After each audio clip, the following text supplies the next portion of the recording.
I'm Brenda Edwards. I'm president of this group. We're just so glad that you all came tonight. I'm excited to see this. It's been years since I've seen the movie, so I'm excited to see how this is going to work out. I'm sure with one of the actors here, it'll be great. But you're all welcome to come to our meetings anytime. We meet the second Tuesday at 6 here. So hope you enjoy it. Thank you. And Sharon's going to introduce her after her. Well, I as well welcome everybody tonight and hope you all come back because we have really great meetings, okay? So tonight we have with us Radio Ron Chilton. He is a native of Danville. He entered Maple Avenue Elementary in 1941 and graduated as president of his 1953 class at Danville High School. He holds a bachelor's degree from University of Kentucky and a master's degree from University of Louisville. He began a 40-year broadcasting career at WHIR here in Danville in 1960 and retired in 2000 as a morning announcer and director of operations at Wade Radio in Louisville. He has appeared in several Raintree County scenes and he was a stand-in for Montgomery Clift. Subsequently, he appeared in 12 more major Hollywood motion pictures. Next Valentine's Day, him and his wife, Mary Lee, will celebrate their 60th wedding anniversary. And they have a son and daughter who live in Louisville, and Ron is the proud peepaw of twin grandchildren, Nathan and Natalie, who just turned 18. And some of the movies that Ron appeared in beside Raintree County was April Love with Pat Boone and Shirley Jones, The Great Race, Stripes, The Act, Bluegrass, 8 Men Out, Fire Down Below, The Insider, Seabiscuit, Dreamer, Elizabethtown, and Secretariat. So he's had quite a little career there. So tonight we want to welcome Radio Ron Chilton wearing his original outfit from the movie Raintree County. Well, thank you very much. I appreciate that. When I got notice that I was going to be invited, Sharon said, well, why don't you wear your costume that you wore in the movie? I said, I'm not sure I can find it, but I started looking in an old trunk in the bottom of the closet, and sure enough, I found the shirt, trousers, and I found the coat. Look at this coat, would you? I'm telling you, I still can get in it. But I have done a lot of exercising, and I am sort of a health nut as far as my diet and my exercise regimen. And I used to weigh 180, and now I weigh 149. And I have no stomach at all. And most of you are mathematicians, and you know about how old I am. So I have been entering 5K races and senior Olympic games, and they always ask, how old are you? And when I tell them I'm 87, they said, no way are you 87. I've got to see your driver's license. Well, E.G. Plummer, who's had that 5K going for, I've been in 7 of them, he had to establish an actual new category for me when I turned 80. And so I won that one, and I won at 81, 82, 83. So finally he said, when are you going to stop? And I said, I'm never going to stop until I'm 6 feet under. He said, I'm going to have to make another category for you next year. So he did, 85 and above. So I entered that, and I won that one. And so this past Saturday, I sloshed through the mud and the rain, and finally I came in, and I was the last one standing. And E.G. made an announcement. He said, well, we have a winner in the 85 to infinity age group. And his name is Radio Ron Chilton. You take the blue ribbon.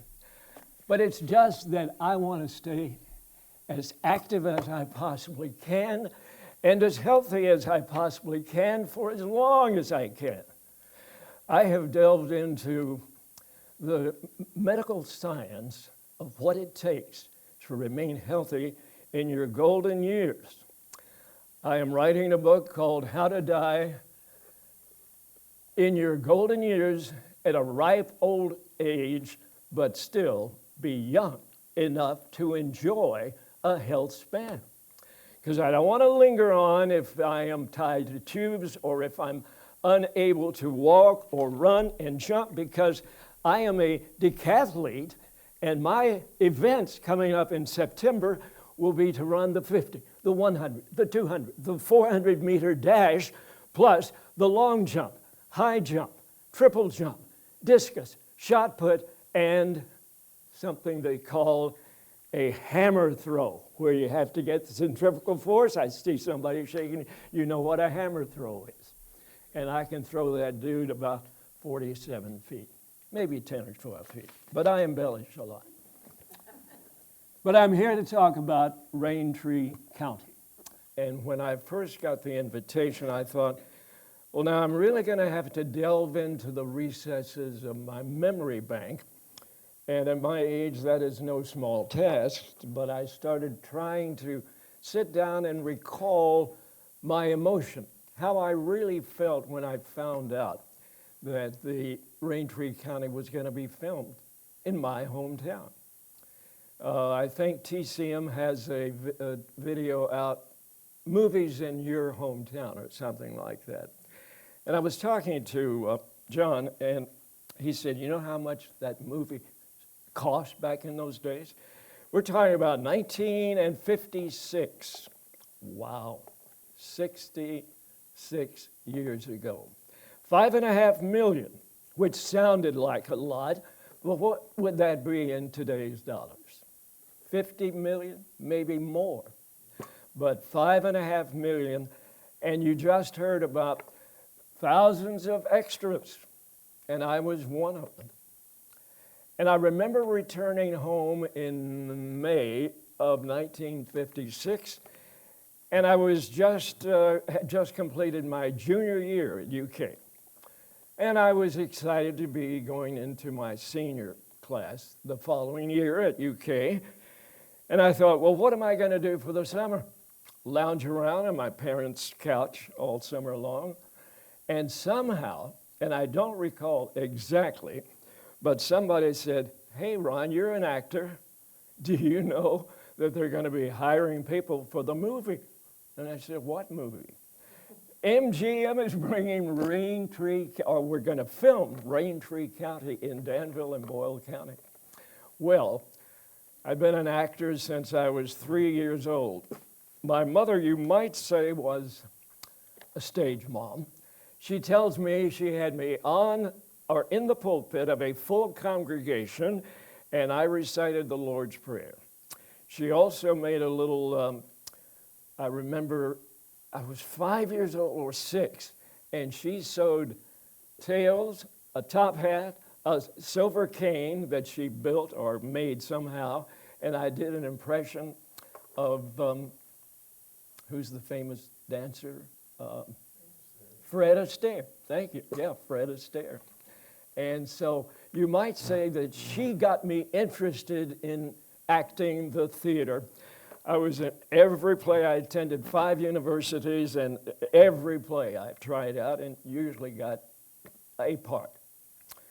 And I had the lead in the junior class play at Danville High School, the lead in the senior class play, and I was in the theaters in the Ring Theater in Miami, Little Theater at Transylvania, and the Guignol Theater at the University of Kentucky. So I've been an actor, it seems, all my life, and I was a lifeguard at Sunnyside Pool. Most of you know about Sunnyside Pool for 2 years, 1951 and 53, and I met Evan Henson.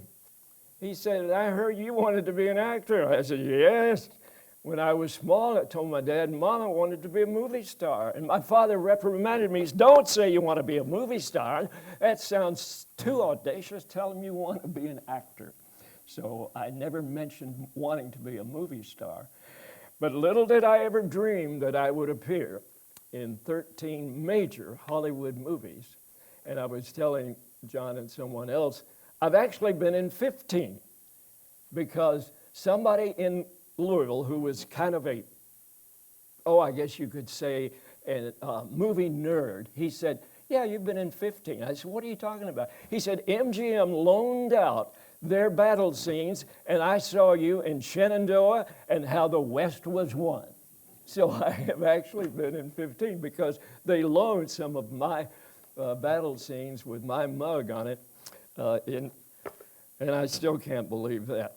But I wanted to tell you how excited I was when I learned that indeed a motion picture, a major motion picture, was going to be filmed in Danville. Well, I thought maybe I could talk to Evan Henson and he could get me in the movie, because he, as most of you know, was responsible for getting MGM to come here because they were looking for all sorts of locations. So they, as you saw on this short that John showed, they looked at several states, and they actually used 4: Kentucky, Tennessee, the Reelfoot Lake, Mississippi, and Louisiana. But over 40% of the entire motion picture, Raintree County, was shot right here in Danville, or in the Boyle County area. And I remember working up the courage to come out to the Playhouse and ask Colonel Henson if I could get a job in the movie. He said, I don't know, Ron, we're going to be hiring several extras, hundreds and hundreds of extras. I'm sure they can find a place for you. And sure enough, when they announced that they would be hiring, I ran down to whatever the facility was, and they said, yeah, we need all kinds of extras. So we, as you saw, some of the dressing, the costumes and so forth. And they said, now we want you to be a Union soldier, but in some scenes you'll be a Johnny Reb, a rebel. So I was fighting on both sides. I had a gray uniform in one scene and actually a blue uniform in the other.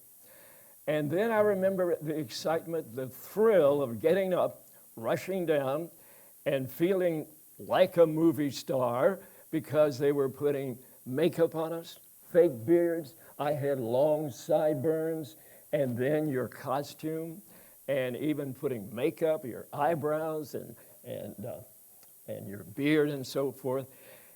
And then one day, after we had been shooting, and I relished getting up at 4 o'clock in the morning, being on the set at 5, because it was doing something that I had always dreamed of, and that was being in a major motion picture. And I recall the morning that Evan said, Ron, I've got a surprise for you. He said, they just made me what they call a scout for stand-ins. And I'm going to recommend that you be a stand-in for Montgomery Clift. Are you interested? And I said, no. What? Yes, are you kidding me? Just tell me where to be, what time, what costume, and I'll be there.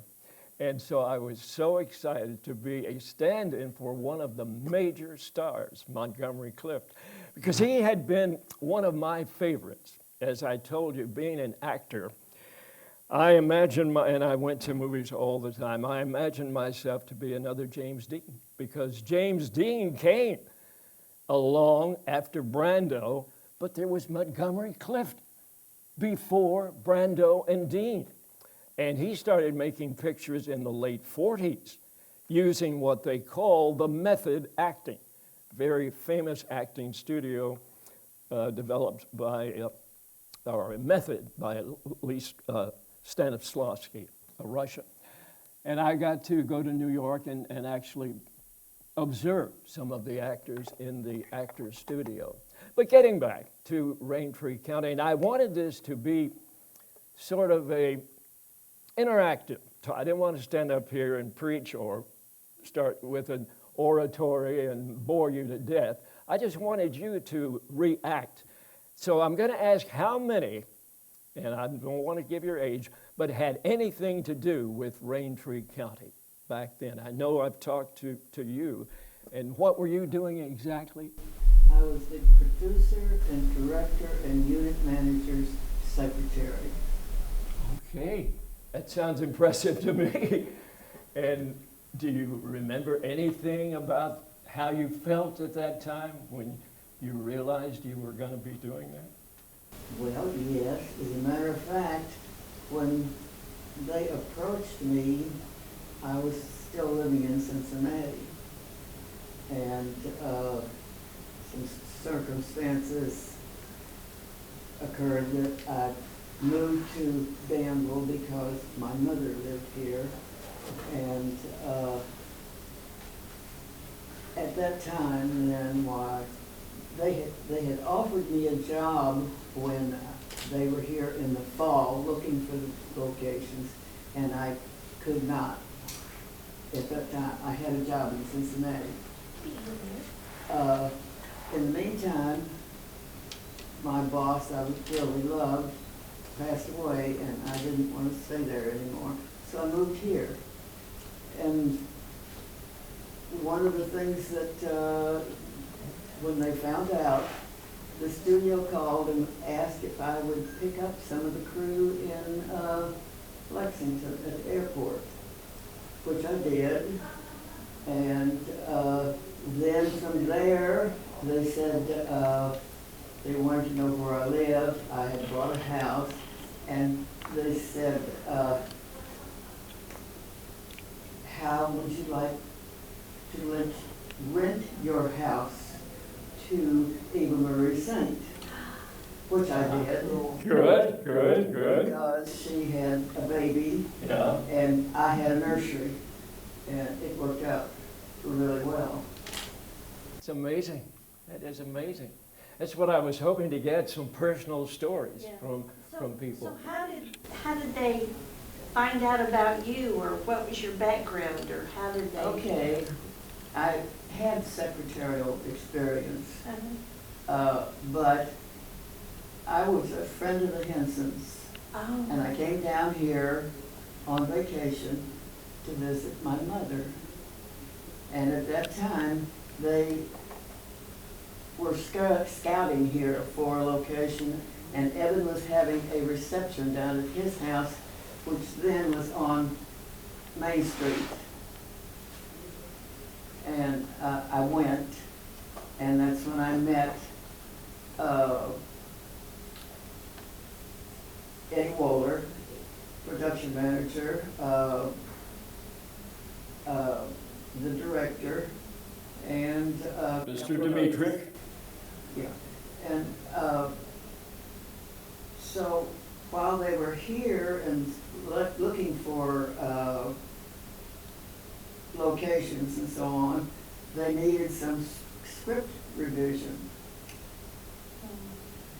And so what they did was they set up a typewriter and some things in Evan's kitchen. And I did the script revisions for the movie. And when the director got him, he said, well, this is as good as any Hollywood secretary. Good, yeah. And they offered me a job at the end. And I still said no. I had a job in Cincinnati.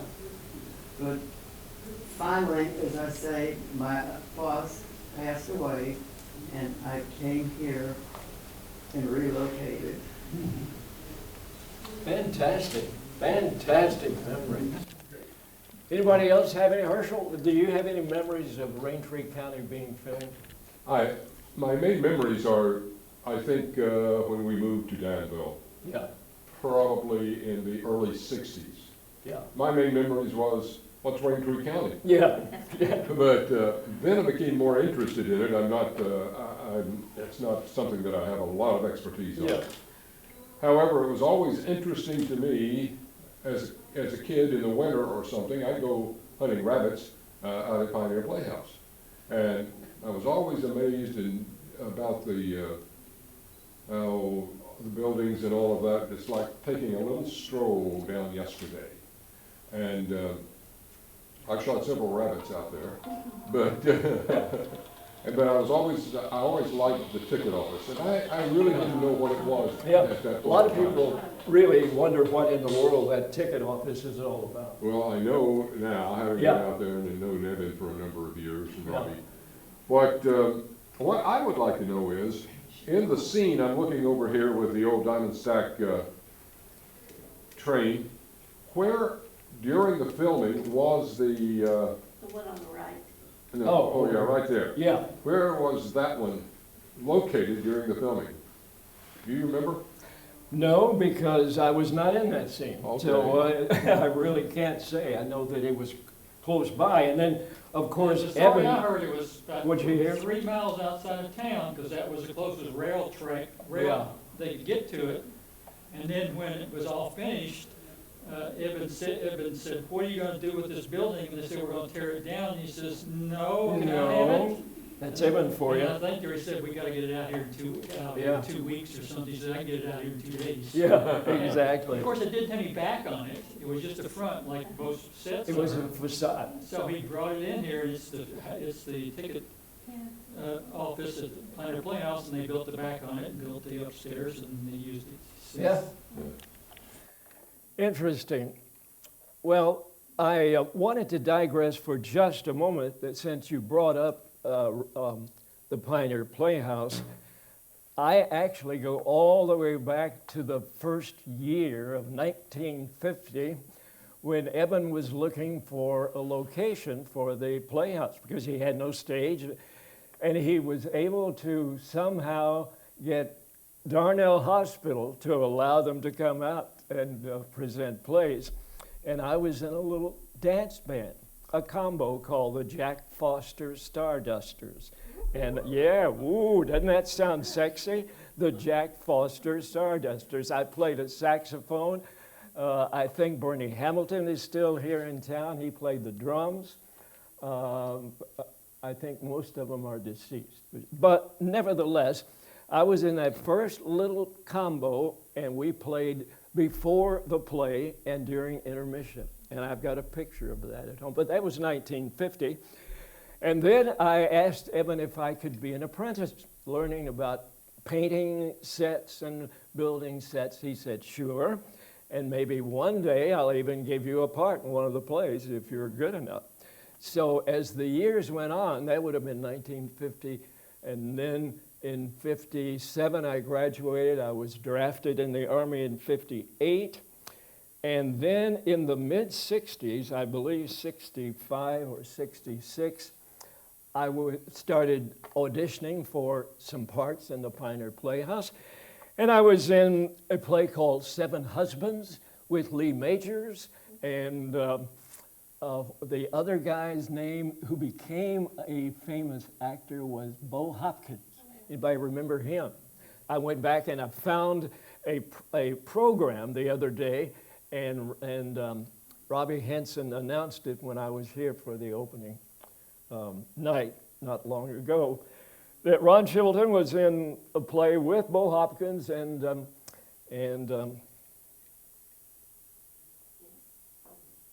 who did I just mention? Bo Hopkins and Lee Majors. Actually, his name on the program was Harvey Yeary, but he changed it to Lee Majors, as most of you know.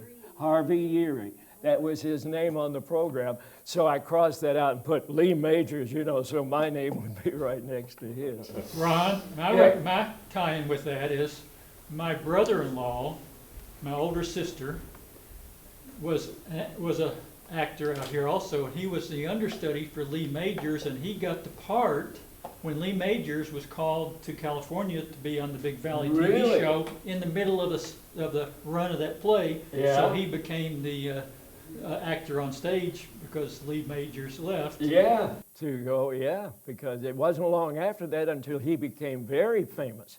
As a matter of fact, a little aside, Lee Majors and I had an adjoining dressing table at the Pioneer Playhouse.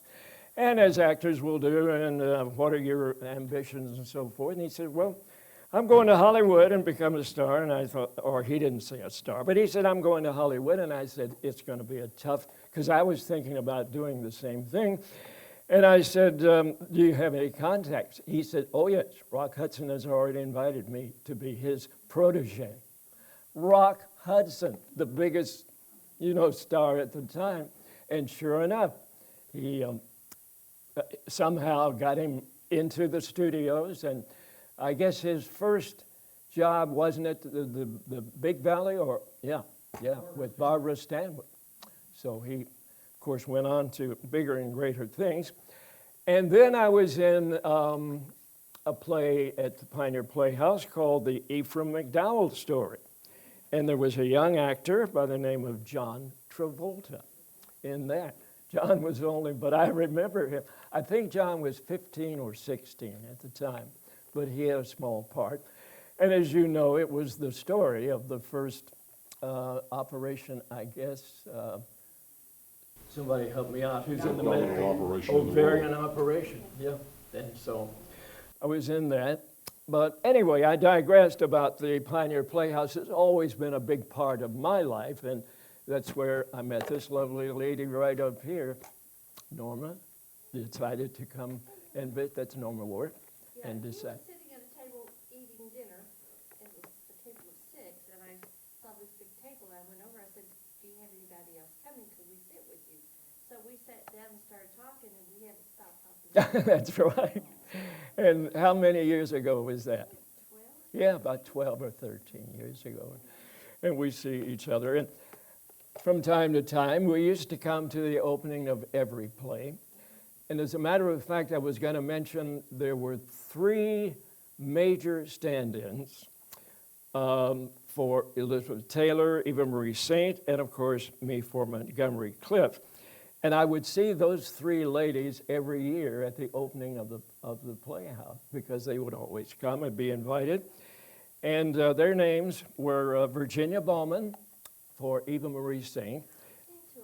It was, yeah, Virginia Bauman. That's right. Now we're starting to remember. The old cobwebs are blowing away. We're not quite as confused as we might seem, but yeah. And Liz Kernan was the double and the stand-in for Elizabeth Taylor. Coincidentally, her name, was from Stanford. Her name was Elizabeth Taylor Kernan. I think she changed her name to Elizabeth Taylor because she had been the double and the stand-in. And I've got their pictures here somewhere. But anyway, Just she... down there on that bottom, What's that? that photo of the, Oh. right there in the front, down at the bottom, on the left. Oh, yeah. Here we are. That's what I was going to show. She is the dark-haired lady, Liz Kernan. And then, of course, Eva Marie Saint's double, Virginia Bauman. And I don't know who the guy is. That would be Mr. Chilton. And sadly, she passed away just about 18 months ago, Liz Kernan. And it was so sad because we didn't expect it at all.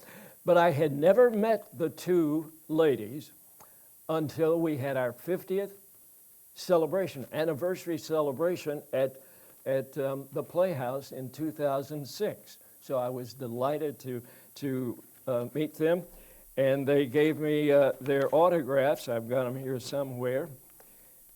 Anyway, it's not that important. But I did want to tell you that in addition to being the stand-in, I was quite fortunate to be in the opening picnic scene. And Evan Henson, again, was responsible for my being there. And I was looking at that last night, wondering how many of those people are still alive. And I know that Charlotte Henson, Evan's mom, is still, wife, Robbie Henson's mom. And I believe she's 93 now, but she is always moving. I mean, I see her out there, and she's going like this, She's always doing something. I admire her so for her energy.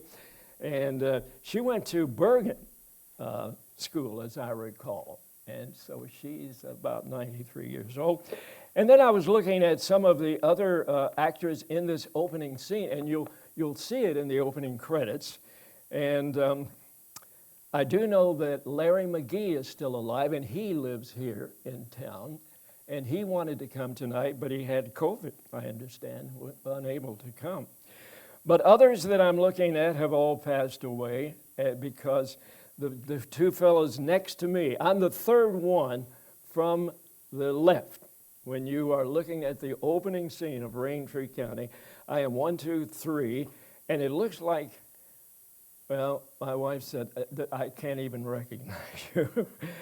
I do know that Dudley Saunders is here. He was a critic for the Courier-Journal for many, many years. And he actually, I was in another play at the Playhouse, and it was called See Dick Run. And he was the critic. Now, this is Dudley Saunders, who I was a fellow student with at UK, was actually in a play with him called Murder in the Cathedral. One of my best friends, but he came to critique me in See Dick Run. And I read the review the next morning, and he said, well, performances were fair at best, but mostly inadequate. Can you believe? Yeah, I had to give it to him. He was honest about it. Fair at best, but mostly inadequate. So I'm going to show that to Robbie Henson the next time I come to the Pioneer Playhouse. I was in this scene, and of course, right after this scene, we had the picnic scene. And I'm sure that you can pick it out somewhere there. I was going to see if I could with my flashlight. Let's see, do we have the picnic scene anywhere here? I don't think we do. Oh yes, there it is, right up here. The picnic scene, we were preparing for it. And people said, well, where was that? It looked like that it was in the boonies, and sure enough, it was. I found out later it was on the, and John, you can talk to that, Dix River at Hanging Fork, near the Lancaster Bridge. And it was a lot of fun. I believe it was that scene where you saw them moving the rocks with the rain. Yeah, that you showed here. Didn't look good enough for the movies until they moved the rocks. Exactly. The fake rocks I remember very well. Well, those are real rocks they were moving, and I guess they were real. Still where like they put some them 50 years ago. Yeah. But I'll give you a little secret that I discovered a long time ago, and I can tell you about it because of that scene, is that when you're an extra, you tend to get lost in the shuffle. I mean, because dozens and dozens of extras, there are hundreds of extras. So I always tried to do a little business, something that, instead of getting lost in the scene, that you could pick me out. So in this picnic scene, I kept getting up and readjusting my coat and then sitting back down. Getting up, readjusting, sitting back down. Director said, would that guy be still back there in the back? He made me sit down because another time I was marching after a battle, a bivouac, and they wanted all the soldiers to come marching into their tents with their rifles held like this, like you should, march, march, march, march, march, march. Well, I thought, I want to be able to pick myself up. So I picked up my rifle, put it on my shoulders, and came walking in just like this. So I can pick myself out in those scenes. Another time that I recall that I was in, I know what it was. I was in a movie called The Great Race with Jack Lemmon. And so I thought, now how can I be seen in that picture? So we had a scene where we were supposed to buckle him up, a couple of extras, and so I pretended on buckling him up, and then I patted him on the backside and said, good luck. And they kept it in the picture, believe it or not. And the plane swooped down and picked him right up. Have you ever tried to get like a still picture of any of the ones you? Yeah, sure have, and I've got them. I went through them last night, and I'll give you an example. This one right here. Everybody see that one? That is taken from the movie, but that is a still picture of me in my red hair, and that's Eva Marie's scene. That's me, right there in Eva Marie's scene. And so I've done that in several pictures. It's a good question. As a matter of fact, when I started this, that's why I wanted it to be interactive. If anybody else has any questions, just pop them right. Hold your hand up, pop them right up.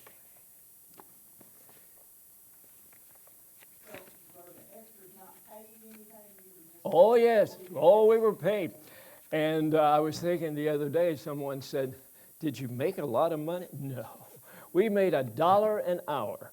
$1 an hour. But that's better than my lifeguarding at Sunnyside of 50 cents an hour in 1951.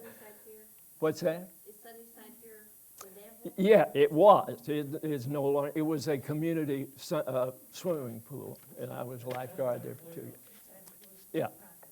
Pioneer Playhouse. They have a Yeah. stub for your, on the pay, Yeah, so you yeah, have it. yeah, I've still got a stub, yeah. Made $8 a day.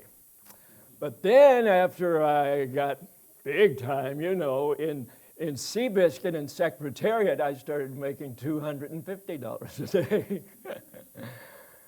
But yeah, you can have those. The picture that I got more mileage out of than any other was this one, of course. Pass that one around. Or I made several.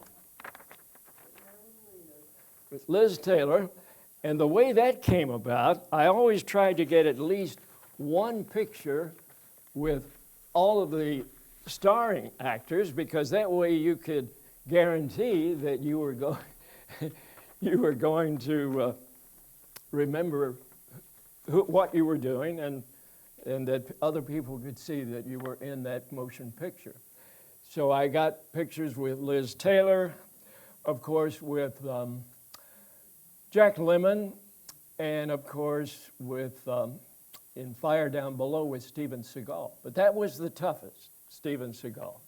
As a matter of fact, I couldn't believe it, but when we started filming, the first day the director said, now Mr. Seagal is a very particular actor, and we don't want any trouble on the set. So we're telling you now, do not make eye contact with him or try to talk to him. He just doesn't like it. So he said, if you do, you'll be kicked off the set. So I thought, well, how am I going to prove that I was in Fire Down Below? So I got my buddy who had a camera, and I said, I am going to find him, and I'm going to sidle up to him, and you take the picture before he knows what's happening. And sure enough, I get up there, and I got real close to him, and I said, take it. And I've got a picture somewhere I want to show you, because he has a surprised look on his face, and I don't think that he ever realized what was going on. But I did get a picture with Steven Seagal. So people ask me about him. They said, was he really the jerk that he seemed to be? And I can assure you that he was. I don't have it now. I'll find that picture later. I just wanted to read the cast quickly. Montgomery Clift, Elizabeth Taylor, Eva Marie Saint, Nigel Patrick, Lee Marvin, Rod Taylor, Agnes Moorehead, Walter Abel, Jarma Lewis, Tom Drake, Reese Williams, Russell Collins, Myrna Hansen, and DeForest Kelly. Now, major stars there, 14. Guess how many are still alive?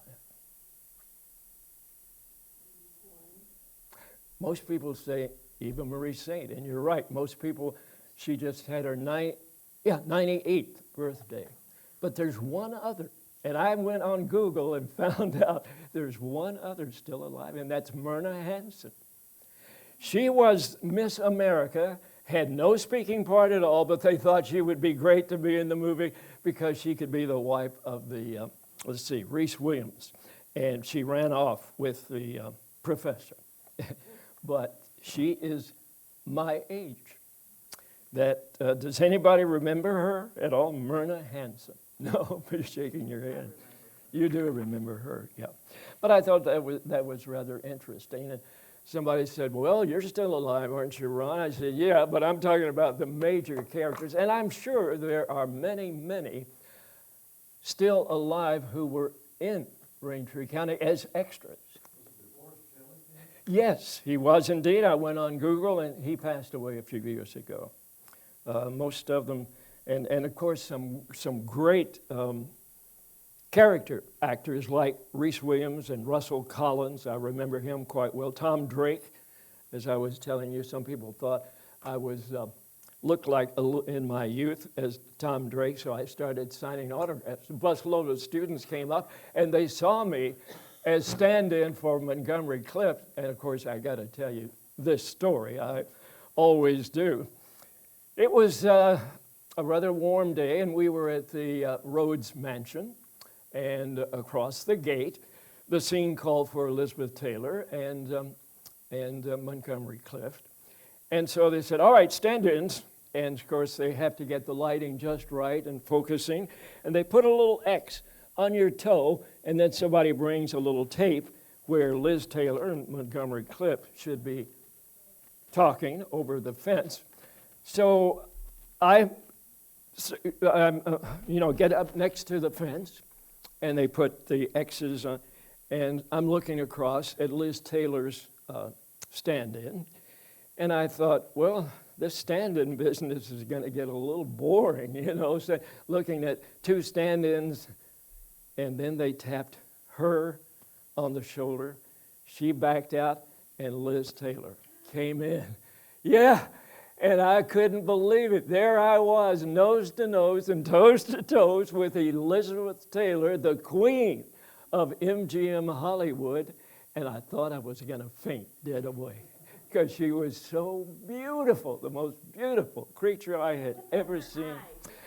Everybody talks about that, and they were unusual color, almost purple, violet, periwinkle blue is according to the lyrics of the song.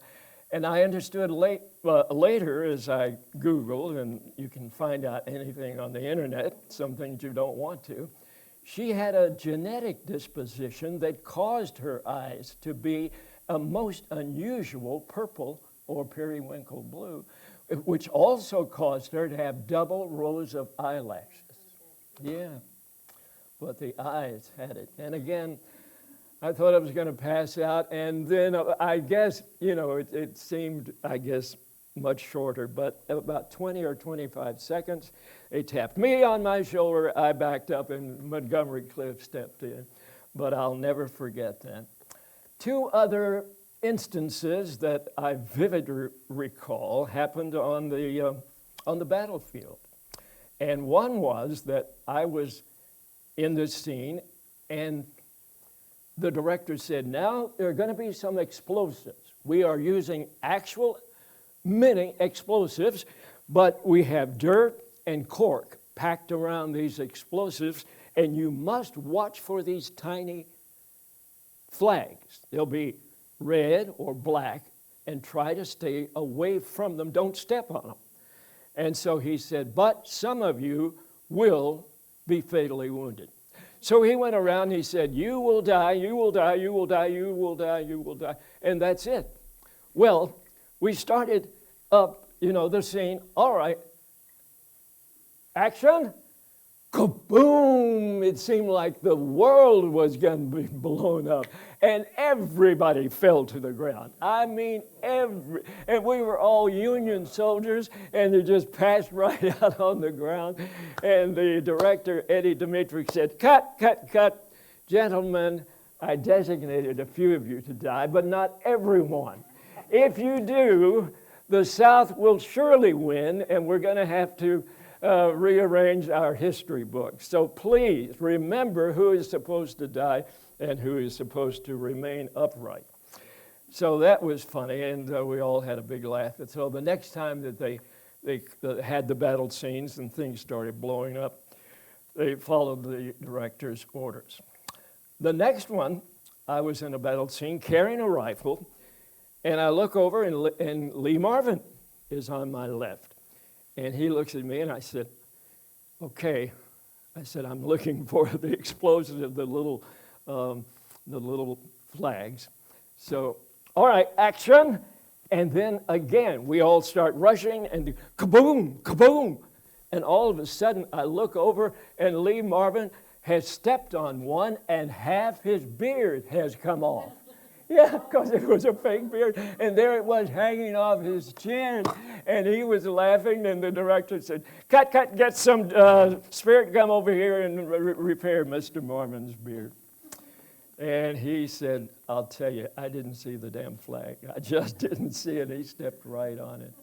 But I was amazed at the velocity of those explosions. It really was quite astounding how they, and it looks so real. I mean, when you see, of course, the pictures. The big cannonballs? Yeah, I don't know how they do that. These were the smaller explosives. I don't know about the cannonballs. But still, I mean, that's a Still, lot of- yeah, it looks more dramatic, of course, on film. Yeah. So those are the three instances that I truly recall. But I was so, I guess, excited by it all that I hated to see it wrap up. As you have probably heard, I think it was Holly Henson, who is no longer with us. She did a little short for one of the major studios, and she said, yeah, Raintree County crew was here for 2.5 months or so, almost the entire summer. They were here so long, they were in the Danville phone directory. And I think they were, as a matter of fact. You can talk to that more so.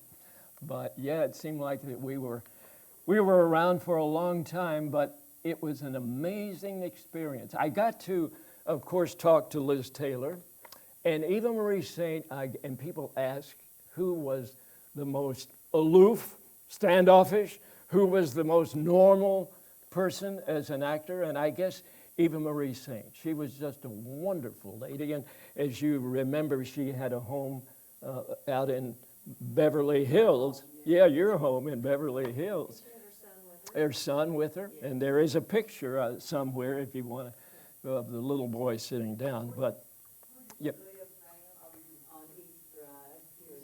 yeah, in East Drive.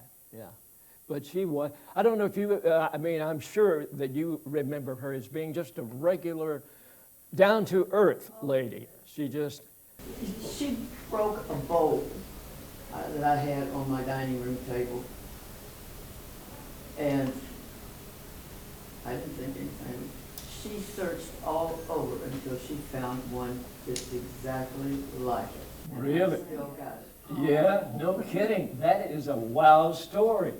And so can you embellish on that a little bit? How did she break it, or do you know? Well, I don't know how she broke it, but I know that, she could have dropped it, or, something could have happened that way. But anyway, it was a carnival glass bowl, and that was kind of rare. And she searched until she found one just exactly like it. Isn't that amazing? That is amazing. Do Yeah. you still have that bowl? Oh, yes. Yeah. Oh, yes. Really? You should have brought it. Yeah, that would have been me. Yeah. But you could talk to her.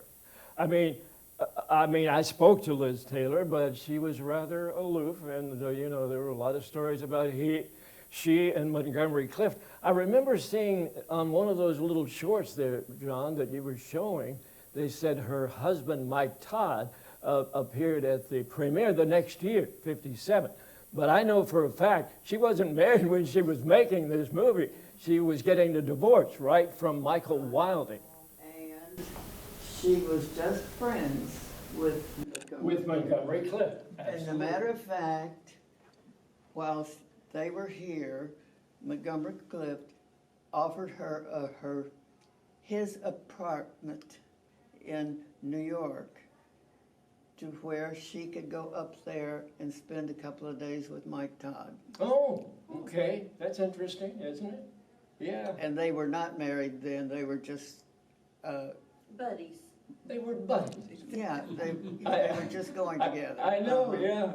And I understand, he used to fly her to Chicago for lunch or something, come Uh-huh. back, yeah. Yeah. But she had gone through a divorce, I guess, from Michael Wilding. Uh-huh, And of course, later on, Todd was killed in a plane crash. yes. I was thinking she suffered so much agony and sorrow in her life, didn't she? I know it. I know it. She just, she didn't have too much luck as far as her personal life was That's right, concerned. because she was married 8 times. Twice to one fellow, I think, right? Uh-huh. Yeah, to Richard Burton, but married 8 times. Yeah. Yeah. I don't know whether you all remember this or not, and you, Joe Martin, Oh, yes, yes, he could talk about her forever. yeah. And do you remember him taking fabric from what he had made a couch cover for? She wanted capri pants. And she wanted capri pants. Yeah. And he made them. That's what I understand. And she came up to the townhouse where I guess George Paris and his wife, we used to eat up there all the time. And they interviewed George and his wife, and also Joe Martin. And he said, when she told me about wanting those capri pants, I was going to make them for her, but I said, I have to measure your waist. And so he got out this steel, tape measure, and he said, you don't measure a damn lady's waist with a steel measuring. You should have a cloth measurement. But he said, I wasn't going to let that opportunity pass me by. And he got that steel tape measure around her waist, and he said, for the record, it's 22 inches. She always wanted that small waist. She even wore, I understand, a corset in some of the scenes and almost hyperventilated because she wanted that small waist appearance. That was Liz Taylor for you. Where did she stay? What house? Her and Montgomery Cliff, I've had a stroke and I can't talk very well. She and Montgomery Cliff had houses on opposite sides of the street on Windsor Court. And they were just right across the street from each other. Did he sometimes run across the street? That's what we heard. Did he sometimes run across the street to visit her? Okay, now I've heard that story too. Now, I'll tell you what happened. Yeah. He was a very sound sleeper. And he had a dog, and the dog was with him, of course. And there's a guard on the property, and should have done something, but didn't. But anyway, he woke up, and he couldn't find the dog. So he goes outside, and he slept in the nude. That's what I heard. He was streaking, even before streaking was a character. Contrary to people were saying, he wasn't running up and down Main Street. Windsor Court is off of Main Street, as you know. And he went out looking for his dog In the nude. in the nude. Because he slept in the nude. Yeah, that's what I heard. And see, we can corroborate that story. Absolutely. So they weren't running back and forth naked or anything like that. He was after his dog. That's Well, right. Yeah, at least there's a good ending to that. that's right. I've always wondered, where does his accident, where he had car wreck, fit into the making of the film? Yeah. Most of you know that he was involved in a major auto accident after much of the picture had been filmed in Hollywood. And they were having a party, as I understand, at Liz Taylor's house, and he probably had too much to drink. Came down the winding hill, hit a tree or whatever. It completely crushed the car and his mouth 2 teeth went all the way to the back of his throat. Liz crawled in after she ran down, hearing the crash, supposedly reached in his mouth, pulled out his 2 front teeth to save him from choking to death. Isn't that amazing? But he was injured so badly that they had to do plastic surgery on one side of his face. And you can see it in the picture that his left side is partially paralyzed. He never looked the same again. The early rushes and the later scenes, you can tell that something was wrong. Well, they had to film around him for Yeah. a while there. Well, yeah, absolutely. And even though I spoke to him, I never got in a conversation with him because I had admired him so much as a young actor. And to see him on the set, they actually brought painkillers to the set and vodka and orange juice, and I saw him drinking that. And sometimes he would get up to try a scene and start stumbling, and I just felt so badly to see one of my favorite actors in that state. But They had it in a coffee cup. yeah, you're right, absolutely. See, facts that you would never know if you hadn't attended. Yeah, he had his orange juice and vodka in a coffee cup. And it looked like, we thought maybe it was coffee, but no. He was getting plastered on the set. But, again, I digress. There was a magazine that was developed by Holly Henson, and it was eyewitness interviews. And I'm sure that many of you have heard of some of these people that told about their recollections of Raintree County. Charlotte Henson, Paula Hill, George and Teresa Paris, Joe Martin, Larry McGee, Hugh Coomer. He was a classmate of mine and mayor of Danville for a while. Peggy Weisinger, I have gotten to know in Louisville and talked to her quite frequently. Nelson and Martha Rhodes. Delise Hyde, Preston Madden, I think he's deceased now. But Peggy Caldwell, or we used to call him Colwell rather than Caldwell. Jim Isaacs and Ansel Hurden. Those are all Danvillians. And I am number 18 in here, in case anybody wants to take a look at the book. So what did you say? Since you have it in front of you and you can read it. Well, I don't want to bore you. I don't want to bore you because even though I looked at it before I came, I'm starting to get to be a windbag. You know, I just go on and on. But a couple of the things, I told you about the stand-in and the Elizabeth Taylor standing in. Let's see.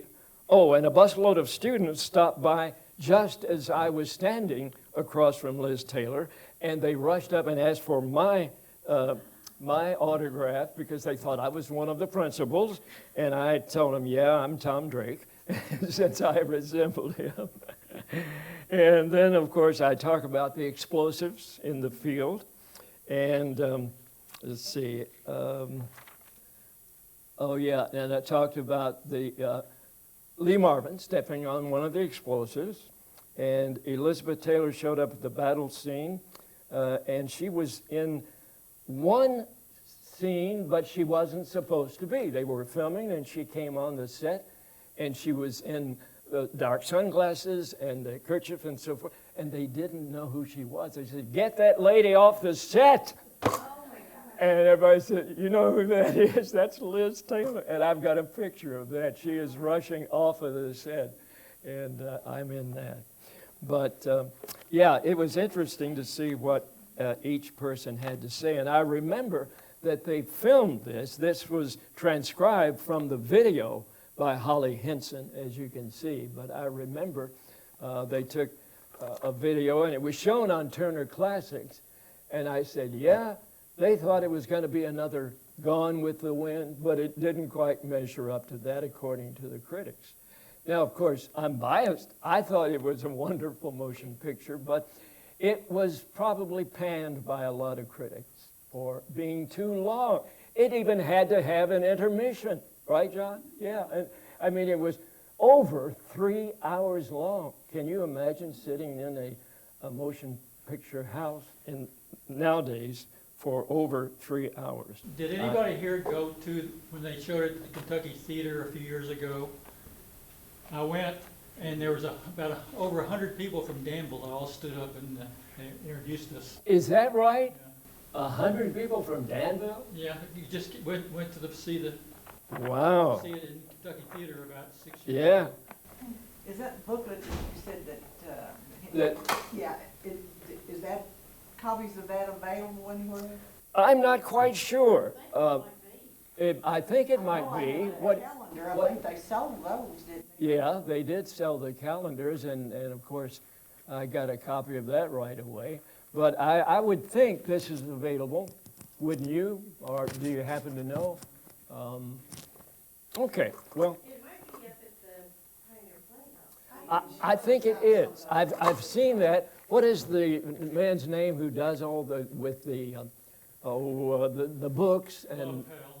yeah, Bob Powell, Robert I was Powell. gonna ask you if that was one of his drawings. Yeah, Right. yeah, I'm not quite sure about that. I have one more thing I want to tell you about, and this just blew my mind. I couldn't get a good copy of Raintree County. I did have an old VHS tape, but it came in 2 tapes because it was so long. And for some reason, MGM is dragging their feet on transferring it to Blu-ray. And so I was talking to John about that.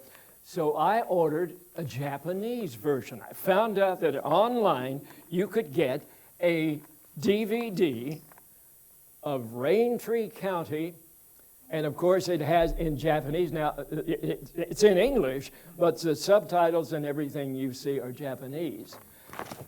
Take a good look at this. Can everybody see that? It's a Japanese version of Raintree County. Right, I did the same thing. It's what I heard. But it's not a better quality video of the movie than you can get from the DVD. I was hoping, Yeah. I was crossing my fingers, but it's not. But it is a Japanese with Japanese writing. Okay. Well, it came to my house recently, and out of the thousands, and I literally, thousands of extras, that's me on the cover. On the cover. It is. I couldn't believe it. Out of thousands of extras, they could have put anybody there, even Montgomery Clift. They put, Maybe they thought it was Montgomery Clift, who knows? but that's, maybe they thought it was, but that's my mug. That is, I remember the scene vividly.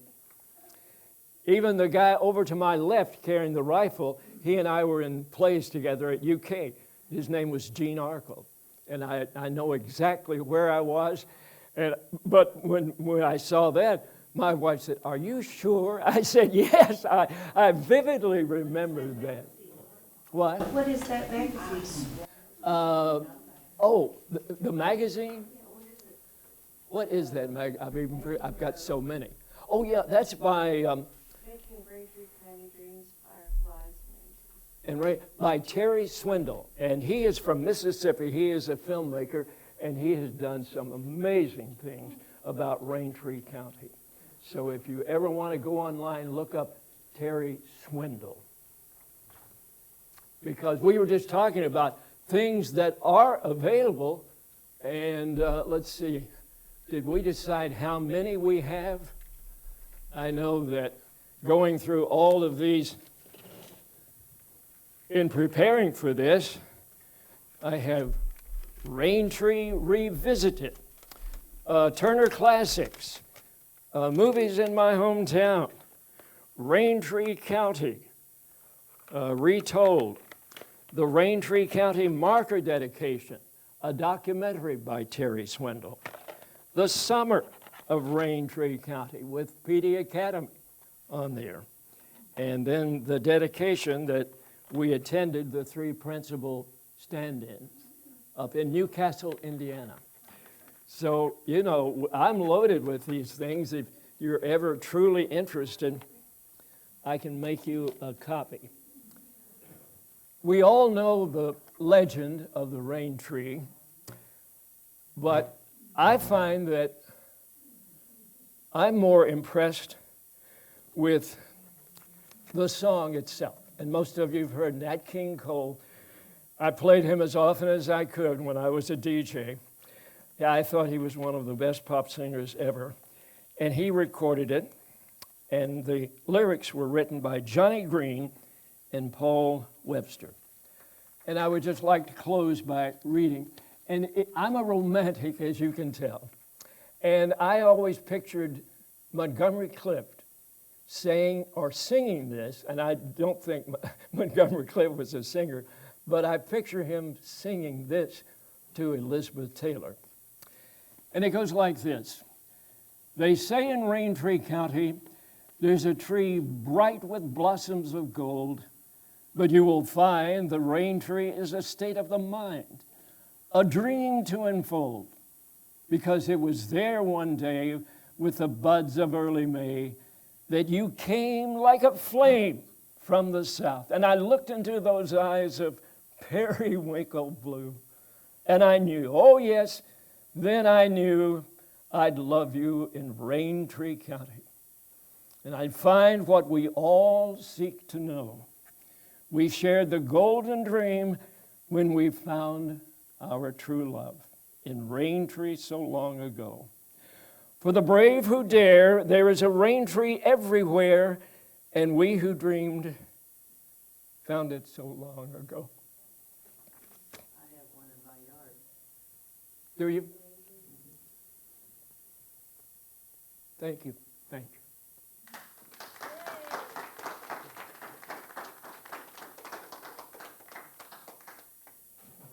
Yeah. There we go. I understand you were in April Love? Uh-huh. Yeah, April Love. And I went on from there and went with 20th Century Fox with the Long Hot Summer. Mm-hmm. Paul And, Newman. Yeah. I was in the Army, so that. And then went down to Mississippi with MGM. What was it, Susie? It's off. Oh, Robert Mitchum. Yeah, I know what you're going for. Home from the Hill. Home from the Hill. Yep. And then another one with Pat Boone in West Virginia. And then Misty, you remember that one? I sure do. On Yeah. the ponies. and Yeah, so the on. ponies. Yeah. That one. Oh my, you worked on some great ones. The ones that I remember, of course, The Great Race, because I buckled in Jack Lemmon. Stripes with Bill Murray. I met Bill Murray and I said, would you mind taking a picture with me, sir? I always like to get a picture with the stars. And Bill Murray, being the comic he is, he said, I don't mind at all. And so we got shoulder to shoulder. And before they snapped it, he reached over, grabbed my neck, and gave me a noogie. He said, how's that for a picture? That's Bill Murray. Bluegrass, Mickey Rooney and Cheryl Ladd, that didn't go over very well. 8 Men Out, that was one picture that I could not find myself for a long time. And finally, someone said, well, you're in it, because I saw you. And sure enough, I went back and looked, and I was very fleeting, but I saw myself in 8 Men Out. In Fire Down Below, I actually had a pretty good part. I was the baritone in a quartet right before Steven Seagal walks into the church. And I have told you that I tried always to do something that I could pick myself out later. And we were singing, bringing in the sheaves. And my voice trails off after everybody else has shut up. And so that's me, the baritone, the last voice that you hear. But the others that I truly enjoyed were the racehorse pictures, Secretariat and Seabiscuit. Oh, I had such fun in those. Although Seabiscuit, we nearly froze to death. It was in the winter. But Secretariat, what a horse. And Dreamer was also a horse picture. Some of you might remember that with Kurt Russell, Dakota Fanning, and Chris Christophers. Dreamer. You remember that one? Yeah. It was a good one. The Insider was with Al Pacino, and of course he's one of my favorite actors. And 8 Men Out, that was about the Black Sox scandal, and I met Charlie Sheen in that. I was filmed in the area, always tried to get some work in a film that was, but most of that was shot in Indianapolis. And probably other than Raintree County, the great race. It was because they had all of these wonderful balloons, Tony Curtis going up in a balloon, his double, and those cars, those old vintage cars and airplanes. It was fantastic. What did you do in April Love? April Love, I was in one of the scenes where they had some horses going around the track. And I was one of the cheerleaders. One of the famous scenes in April Love is Squire Cummings driving that taxi, Exactly. mail car, Yeah. bringing him and dropping off. Yeah. And my father's employee was his wife, Really? Josephine Cummings, worked for Yeah. my dad. Squire Cummings had a great part in that. One other little tidbit that some people, or Terry Swindle, found amazing, and that is that one of my fellow actors at Transylvania was named Fred Scott Downing. And I told him, Fred, come on over. You might get a part as an extra. You might see your face in there. Well, he had done some work at Pioneer Playhouse. He came over and tried out for a speaking role and got 10 lines. I couldn't believe it. He is the Confederate soldier hiding behind the bushes, and Lee Marvin is dying, and he's talking to him, and he said, you got any coffee? He tried to put on that southern accent, and he was talking to Lee Marvin as he was dying, and then you see Fred Scott Downing come out, peering over the carcass of Lee Marvin and says, another glorious victory. And he walks off. I couldn't believe my best friend got 10 speaking lines. Amazing, huh? Well, thank you all very much.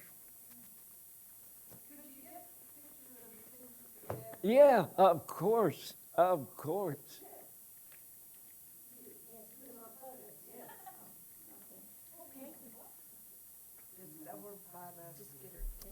Where? Okay. You want? I'll be all right. You be okay? If you All just right. hang on. Yes, to me, I'll be absolutely. I fine. will. There's a smooth. Oh, in front of this one. Would that be okay? Mhm. Okay, come right on back here and let me get this hand like this. Look right here. Look right here. One more.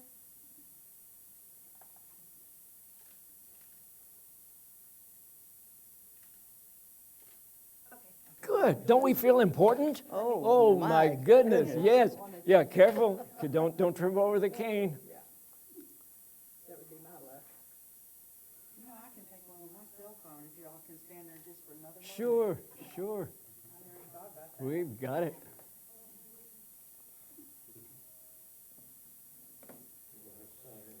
And you're just a young lady. I can't believe that you remember all of those things. Oh, yes, a young lady. Yes, you are. At 94. Whoa! I seldom meet anybody older than me. That's why I am so impressed. That's how I can remember all this. Yeah. Well, you never are supposed to ask a lady her age, but I am really proud of you. I mean, get up, do this part, turn sideways and get up close.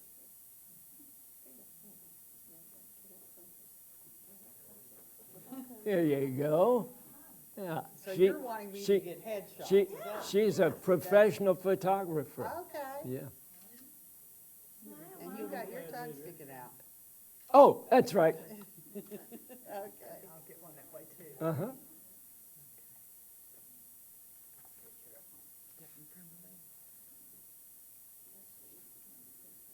And Okay. what is your name now? Vi Wilmot. Vi Wilmot. Okay. Well, isn't that wonderful? 94 years young. That's what I say. You- We thought you were a celebrity of the Or evening. East Yeah, but it turned out to be Vi Wilmot. Milburn, Johnny Milburn.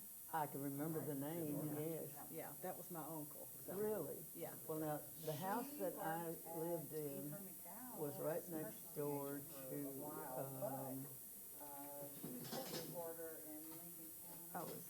the little girl that married Jim Clay.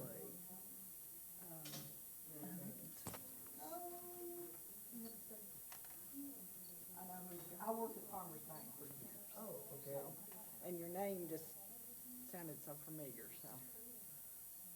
Well, I've been at Farmers Bank for years, too. Were you related to Sarah Wilmot That was through marriage? through marriage, yes. Yeah. She was there when I started.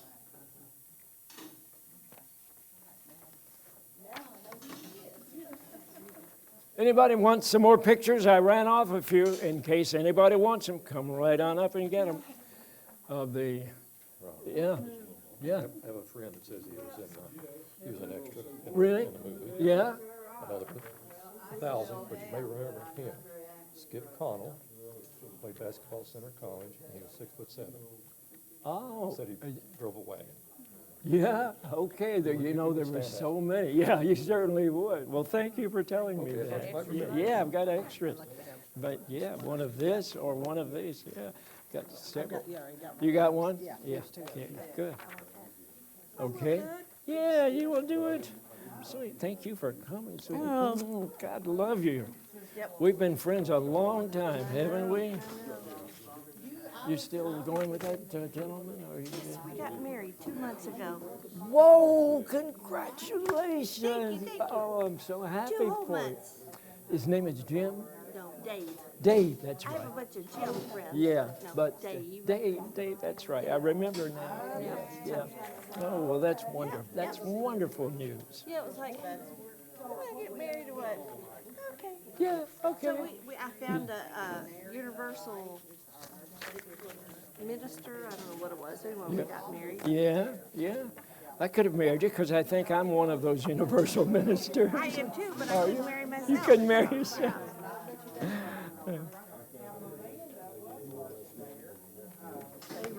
Yes, yes. I was 16 years old in 1956. Okay. I worked at the Kentucky Theater, You did? You worked at the Kentucky Theater? so I saw them coming in and out Yeah, of the view. sure. Oh, absolutely. Well, I'm glad you told me that. Yeah. It was an exciting summer. Oh, it was, That's wasn't where it? the Yeah. premiere was? No, the Kentucky here.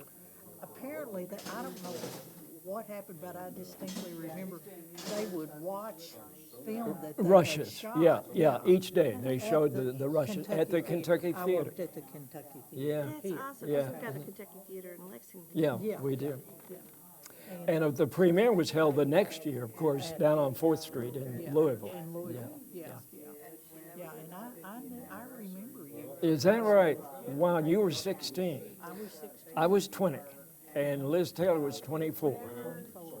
Yeah, in the year. How about that? No, I sold tickets and did the concessions. Oh, well, I'm glad you.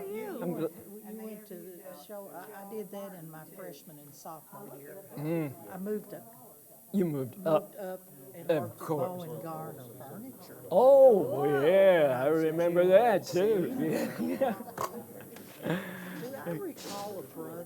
Yes, Gary, and he is still Gary doing well. worked at the Kentucky Theater. Yeah, he did. I remember he had a job there. Yeah, I This is sure my did. daughter Lorraine. Hello, nice to meet you. Yeah, oh, it was a My friend and magnificent. she lived catty corner on 3rd and Lexington. Oh, yeah. And we would go out the window and sit on the little porch that was over the side porch there and watch over the roadside. Absolutely.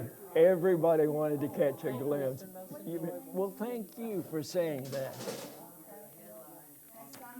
I'm glad to see you. Well, thank you. Thank you, Herschel. I'm really glad to have met you. There she is, still alive. She's my age. That is Myrna Hanson. Only 2 out of that list I was showing you. Eva Marie Saint. She was I think she was Miss America. I think she was. Yeah, sounds like it. Yeah, but she had, Names, yeah, she had no lines. They put her in the movie and no lines at all. Oh, really?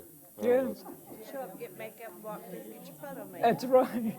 And congratulations on 60, how many years of 60 years of marriage. We will celebrate next Valentine's Day, 60 years of marriage. Well, my wife and I will celebrate our 50th in December. All right, golden wedding anniversary. Well, I'm hoping, but I don't think. Yeah, oh, sure, you're gonna make it. You're fine. Yeah, Like DeForest Kelly there. it is indeed. Yeah, I remember Pictures that. of your lovely wife, and that's mine. Oh, she is beautiful. She's beautiful. She's a nurse. Really? Delivered many babies. Yeah. Doctors didn't show. He was great. Nigel Patrick. I thought he just did a magnificent job. Yeah, Carrie. He was in a stage play in England at the time, and he said, I'll give that up to be in Raintree County. Yeah. Look at her, she's really working, got her tongue out. Oh, my goodness. Yeah. Working on even I've seen this insane. picture lots of times. Lots of times. Yeah, and I wonder why. Yeah, I wonder why. Are you all friends with, on Facebook with him? Yeah. Okay. Yep. Because I'll be. Oh, good, I hope so. Take care. Take care.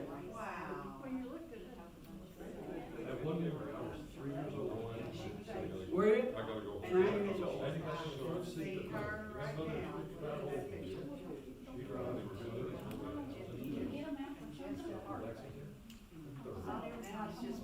Herschel, thank you for coming, come back anytime. I love the show. It's the best one. Oh, It's the best absolutely. one. Where'd you get it? Don't have a deal.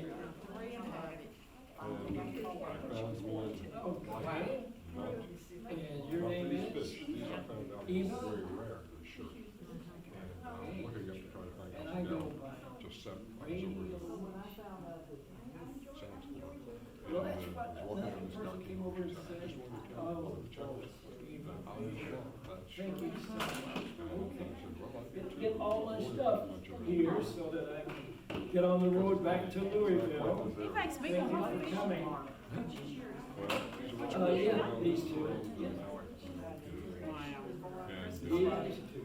said, well, she said, I'm gonna walk. You going back tonight? It's 2 weeks. Yeah. I think I paid 30, I've got 2 of them. vintage Yeah, fish. that, $275. yeah.